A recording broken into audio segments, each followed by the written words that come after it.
Infertility, आप सभी जानते हैं कि हर शख्स को औलाद की ख्वाहिश होती है। और मेरे पास जो अक्सर पेशेंट्स आते हैं शादी के 1 साल बाद ही, 2 साल बाद ही, और वो लोग हमसे ये कहते हैं कि हमको क्या प्रॉब्लम है, जल्दी मेरी वाइफ प्रेग्नेंट नहीं हो रही है और हमको जल्दी से जल्दी औलाद चाहिए। कुछ तो उनकी अपनी ख्वाहिश भी होती है, कुछ उनका अपना फैमिली प्रेशर भी होता है। लेकिन बाज़ ऐसे केसेस भी मेरे क्लिनिक में आए हैं जो तकरीबन 8 और 10 साल हो गए जिनको औलाद नहीं हुई। तो पहले जो बात बताया था वो तो एक कॉमन चीज़ थी, वो तो उनको 1 साल 2 साल बाद उनके लिए फिजियोलॉजिक फैक्टर से थे हो भी जाता, उसमें कोई ख़ास ट्रीटमेंट की ज़रूरत नहीं होती। लेकिन चूँकि नौजवानों की ज़्यादा ख्वाहिश होती है वो लोग ट्रीटमेंट के लिए आया करते हैं। लेकिन वो लोग जिनको 6-6 7-7 साल हो गए, 8 साल हो गए, कुछ और साल हो गए, वहाँ पर जो इनफर्टिलिटी के केसेस होते हैं तो ज़ाहिर है फीमेल के रिलेटेड कॉसेस जो है वो तो लेडी डॉक्टर्स आपको इस बारे में पूरे बताते हैं।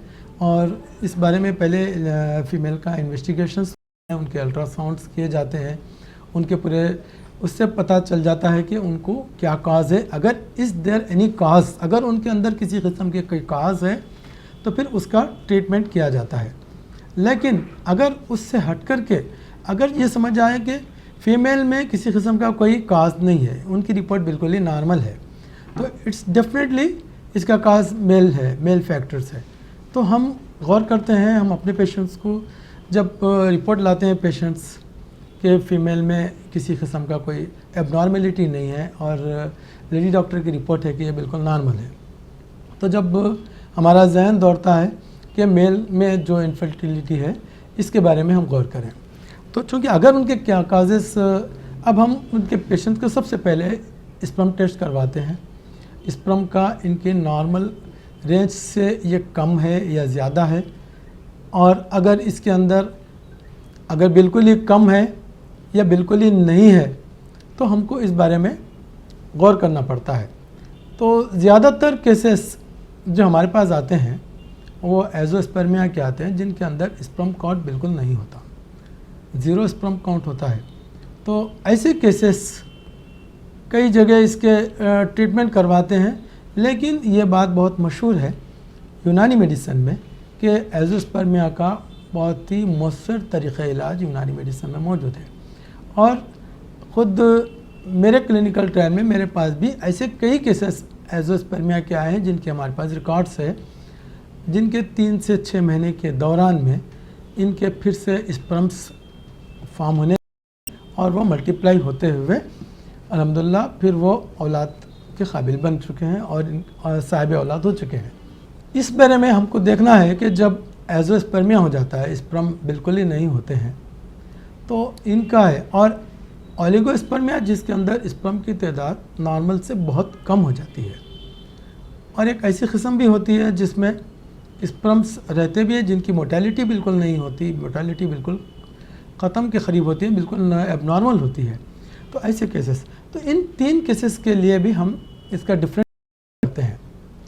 ट्रीटमेंट तो डेफिनेटली रिपोर्ट्स आने के बाद और पेशेंट्स से हम हिस्ट्री लेते हैं उनकी, उससे हम अंदाज़ा करते हैं कि इनका क्या काज बन रहा है।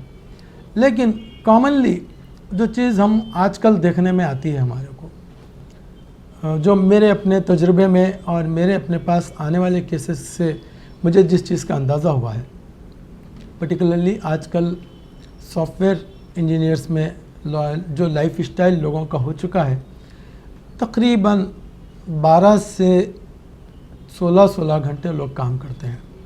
ये इतना कंसंट्रेट अपने काम में लगे रहते हैं कि इन्हें किसी किस्म का ख्याल भी नहीं रहता। ये लिबिडो का भी शिकार हो जाते हैं और सेक्सुअल डिसऑर्डर्स का भी शिकार हो जाते हैं, और इनके अंदर काम का कंसंट्रेशन इतना ज़्यादा इनके ऊपर डाला जाता है कि इनका जहन अभी उस जानिब दौड़ता भी नहीं है। इतना प्रेशर इनके ऊपर आ जाता है कि वो जो है इसमें एजोस्पर्मिया या ओलिगोस्पर्मिया का शिकार हो जाते हैं। ऐसा क्यों होता है? देखिए हमारा बॉडी भी एक नॉर्मल लेवल पे चलती है। नॉर्मल लाइफ गुजारने के लिए हमको भी 8 घंटे मिनिमम नींद होना बहुत ज़रूरी है। और अगर स्पर्म्स के बारे में ये मेडिकल साइंस का मानना है कि ये सेल्स नींद की हालत में बनते हैं और नींद की हालत में इसका प्रोग्रेस होता है, इसका प्रमोट होते हैं ये सब। लेकिन अगर हमारे को नींद साउंड स्लीप नहीं मिलती है, आपके पास इतना टाइम भी नहीं मिल रहा है कि आप सो रहे हैं और फिर आपके पास इतना डिप्रेशन हो रहा है और आपके पास इतना वर्कलोड आ रहा है कि आप अपनी नॉर्मल लाइफ की तरफ वापस नहीं आ रहे हैं, आप अपनी वाइफ की तरफ भी टाइम नहीं दे सक रहे हैं और आप उसकी तरफ आपके पास आपका माइंड ही उस तरफ जा नहीं रहा है। तो ये आजकल एक बढ़ता हुआ कॉम्प्लिकेशंस है। और इसमें हमको सबसे पहले हम अपने पेशेंट्स को ये बताते हैं कि आप अपनी लाइफ के एटलीस्ट 3 हिस्सों में बांट दीजिए। 8 घंटे आप सिर्फ काम कीजिए। 8 घंटे से अगर आप ज़्यादा काम करते हैं तो डेफिनेटली आपकी बॉडी इसे बर्दाश्त नहीं करेगी। आपका जहन, आपके बॉडी के ऑर्गन, ये तमाम का आप पर हक़ है और आप उस हक़ को पूरा करना ज़रूरी है। आपकी बॉडी के लिए आपको 8 घंटे टोटली रेस्ट ज़रूरी है। 8 घंटे आप कंटिन्यू वर्क कीजिए। जो बाकी 8 घंटे आपको मिलेंगे आप इसको अपने एक्स्ट्रा एक्टिविटीज़ में, सोशल एक्टिविटीज़ में, एक दूसरे के साथ म्यूचुअल अंडरस्टैंडिंग में, अपनी फैमिली को टाइम देते हुए अगर आप गुजारेंगे तो आपका माइंड म्यूचुअल तरीके से काम करेगा। ये आपके लिए, ये लाइफ स्टाइल के लिए बहुत ज़रूरी है। ये हम नहीं करते हैं और इसके बाद में अगर हम ये कहते हैं कि हमारी लाइफ बिल्कुल ही इमेच्योर हो जा रही है, ख़राब हो जा रही है, तो इसके ज़िम्मेदार भी आप ही हैं। इस वजह से कि आप सारी ज़िंदगी अगर कमाने में चले जा रहे हैं या आपको ऊपर प्रेशर वर्कलोड का डाला जा रहा है तो आप अपनी लाइफ का क्या टेस्ट ले रहे हैं। आपको अपनी लाइफ का टेस्ट लेना भी चाहिए, ये भी आपके लिए बहुत ज़रूरी है। और डेफिनेटली ये चीज़ें हमारे अंदर, हमारे कल्चरल में आज आ रही हैं पर्टिकुलरली। तो आप सबसे पहले आपको जो बाकी 8 घंटे जो मिलेंगे आपको उसमें 3 आवर्स वॉकिंग करना बहुत ज़रूरी है। तो मॉर्निंग वॉक आपके लिए बहुत ज़रूरी है। एटलीस्ट 3 किलोमीटर सुबह आप मॉर्निंग वॉक कीजिए और इसके बाद में आप पानी बहुत ज़्यादा पीजिए। एक आपको मैं नुस्खा बताऊंगा जो एज़ोस्पर्मिया या ओलिगोस्पर्मिया इन सभी के लिए एक कॉमन है और ये बहुत अच्छा है और बहुत आज़मुदा है। आप 7 खजूर, खा वो सूखे खजूर हों जिसे चौहारे कहा करते हैं या फिर वेट हो, बड़े हों, इनको आप 1/2 गिलास दूध में डाल के आप इसको बॉयल कीजिए और उसके बाद आप इसको सुबह में नाश्ते से पहले भी ले सकते हैं, नाश्ते के बाद में भी ले सकते हैं। ये 7 खजूर खा लें और आप दूध पी लें। ये आप इसको रोज़ाना जारी रखिए। एक चीज़ तो ये है। सेकेंड वन, हमारे पास इसके लिए जो ख़ास तौर से यूनानी में दवाएं दी जाती हैं, इसका एक पहले कोर्स किया जाता है। सबसे पहले तो हम मोल्लेद मनी बनाने के लिए जो ख़ास दवाएं देते हैं, इसमें ओनली हर्ब्स ही नहीं होती बल्कि कुछ एनिमल रिलेटेड भी हमारे पास इसकी दवाएं होती हैं और इसका हम मरकब बनाते हैं। जैसे आप रेगमाही के नाम से मिलता है, जुन बेदस्तर के नाम से मिलता है, इन सब के साथ एक मरकब बनाते हैं। वो तो हम आपको क्लिनिक में इसको प्रोवाइड करते हैं और इससे इसके कैप्सूल बना करके इसके दिए जाते हैं, जिससे सीमेंट प्रोडक्शन बहुत होने लगता है। 3 महीने में आपका सीमेंट प्रोडक्शन नॉर्मल लेवल पे आ सकता है। लेकिन इसके लिए आपको सबसे पहले क्या करना है, जैसा कि मैंने आपको बता रहा था, सबसे पहले आपको मॉर्निंग में वॉक करना चाहिए। इसके बाद में दूध का ज़्यादा इस्तेमाल करना चाहिए। सुबह में और शाम में 1 गिलास दूध ज़रूर इस्तेमाल करें और ख़ास तौर से खजूर का इस्तेमाल बहुत ज़्यादा इस्तेमाल करिए। ये बहुत ज़्यादा मुफीद साबित हुआ है। तो ये एलोगोस्पर्मिया या एज़ोस्पर्मिया, इन तमाम चीज़ों के लिए आपको होना ज़रूरी है। लेकिन जहाँ तक मैं समझता हूँ, आप जो चीज़ों को अवॉइड करना है पर्टिकुलरली, चाय से ज़्यादा अवॉइड करना चाहिए गर्म चीज़ों में। दूध का इस्तेमाल ज़्यादा कीजिए, चाय कम कीजिए। अगर आपको चाय बहुत ज़्यादा पीने के आदी हैं तो आप डिकॉक्शन ले सकते हैं, और डिकॉक्शन में आप पर्टिकुलरली ग्रीन टी इस्तेमाल कर सकते हैं, और इसमें 7 पत्ते पुदीना के और 7 पत्ते करी पत्ता के नाम से हर जगह अवेलेबल है। ये 7 पत्ते उसमें मिलाइए और इसको सुबह में और शाम में इसका इस्तेमाल कीजिए।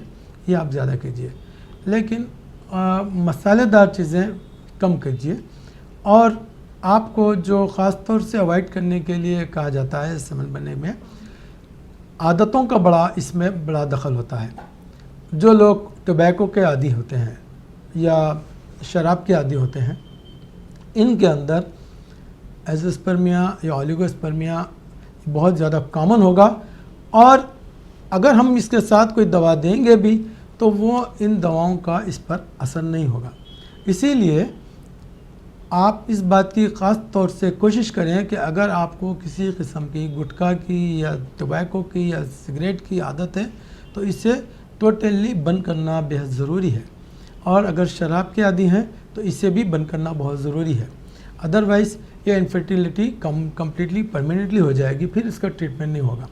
आप इसको इसमें ये करना है, क्योंकि मैं आपको मेल इनफर्टिलिटी के ताल्लुक़ से ही बात कर रहा हूँ, और इसमें जो मेल डिसऑर्डर्स, मेल ऑर्गन्स के लिए अगर आपको इन चीज़ों का ध्यान रखना है तो आप ग़िज़ा की तरफ ज़रूर तवज्जो दीजिए कि ग़िज़ा में गोश्त का इस्तेमाल जितना ज़्यादा आप लेंगे वो आपके लिए फ़ायदेमंद है। गोश्त आप ज़्यादा से ज़्यादा खा सकते हैं, लेकिन अगर आप इब्तिदा से वेजिटेरियन हैं तो आपके लिए जो हम कहते हैं सोजनी की फली जिसे कहते हैं, मूंगा फली कहते हैं, लांबी जैसी जो फली होती है, ये इसका इस्तेमाल बहुत ज़्यादा फ़ायदेमंद होता है। सलाद 3 टाइम आप इस्तेमाल कीजिए, पर्टिकुलरली गाजर, चुकंदर, खीरा और मूली, इन चीज़ों का ज़्यादा से ज़्यादा इस्तेमाल कीजिए। और अंडे का इस्तेमाल भी इसके लिए बहुत मुफीद साबित होता है। और हम इस बारे में मैं आपको एक बात और बताता चलूँ साथ साथ कि आप नींद, साउंड स्लीप की तरफ कोशिश करें।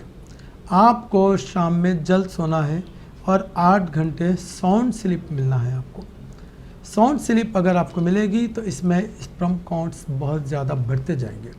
और बाकी जो आपके 8 घंटे, जैसे मैंने आपको बताया था, जो लेज़र पीरियड है आपके, इसमें ये इस वजह से है कि आपको डिप्रेशन से निकालें, आपको किसी किस्म के मेंटल टेंशन एंड वरीज नहीं होने चाहिए। आपको हमेशा फ्री रहना चाहिए, अपनी फैमिली को ज़्यादा से ज़्यादा आप टाइम देना चाहिए, आपको म्यूचुअल अंडरस्टैंडिंग होनी चाहिए, समझना चाहिए। और ये उसी वक्त आपके अंदर ऑटोमेटिकली चेंज आएगा जब आप एक साउंड स्लीप लेकर उठेंगे और आप एक 8 घंटे पर्टिकुलरली काम करेंगे। उसके बाद आपके पास जो टाइम होगा, आप सैर व तफरी के लिए जाएंगे, आप आउट स्टेशन जाएंगे, तब आपके अंदर माइंड में जब ये चेंजेस आएंगे तब आपको बॉडी में हार्मोनल चेंजेस भी आएंगे, जो आपकी ग़िज़ा, क्योंकि सारा दारोमदार ग़िज़ा के ऊपर मुनहसर है। जितनी अच्छी आप ग़िज़ा लेंगे, यही ग़िज़ा साले खून बनेगी और यही खून स्पर्म बनेगा, यही चीज़ आपके लिबिडो को दूर करेगी और यही चीज़ आपके अंदर आपकी इनफर्टिलिटी को दूर कर देगी।